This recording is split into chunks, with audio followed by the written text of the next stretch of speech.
a member of the Friends of Herring Run Parks, yay, and on the Forestry Board, and a founding member of the Baltimore Tree Trust.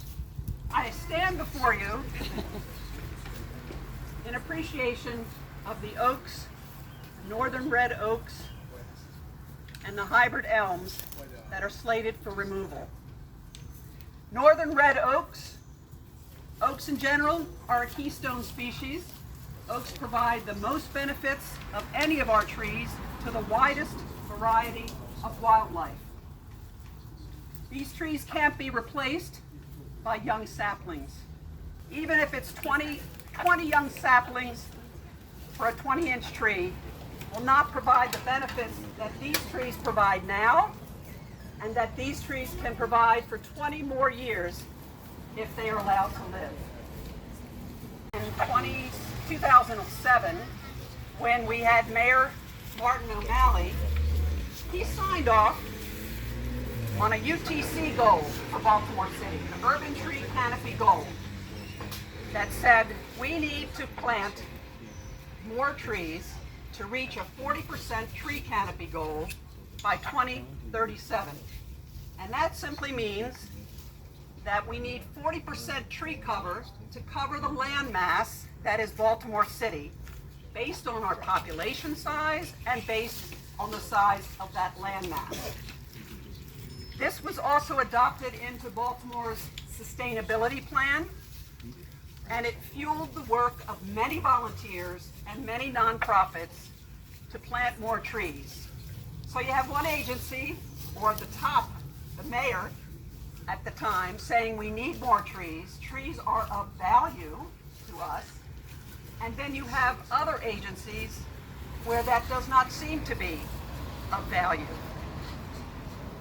These trees don't seem to be of value to the city, these elms and northern red oaks, because those agencies signed off on the removal of these trees likely years ago when this plan was first developing.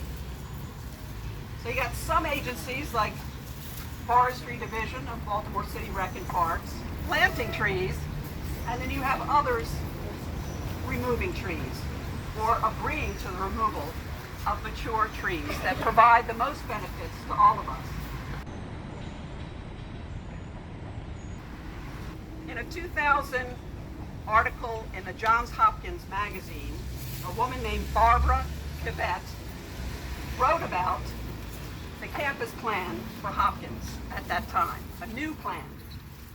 And she talked about how this land was once owned by William Wyman, and how he gave over parcels of this land to Hopkins with the understanding that they would give back land to the city for a park, which they did, 10 acres, which became Wyman Park Dell, and then another 42 acres for this preservation of this stream valley, Wyman Park. And Hopkins said they would not develop along the western edge of Wyman Park Drive, but that has not come to pass, as we see many buildings almost cantilevered over the stream valley. And so this new building here, again, will encroach upon the stream valley, very, very close to into that slope, and will require the removal of even more trees. The 20 trees along Remington sequester carbon. They pull carbon out of the air and sequestered it in their trunk and branches. They can mitigate or sequester rainwater because they soak up lots of water. They're sponges, trees are. They soak that water up and then they give it off as cool air. These northern red oaks, over the course of 20 years, if they live, can intercept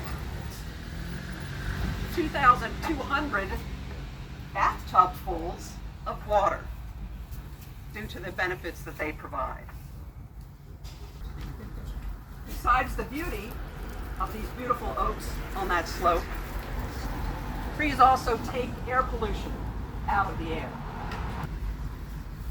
And so the value of trees is also environmental and economic, let alone the aesthetic value. Folks, if we don't preserve our canopy, we won't be able to breathe. It really comes down to that. No one will breathe without trees.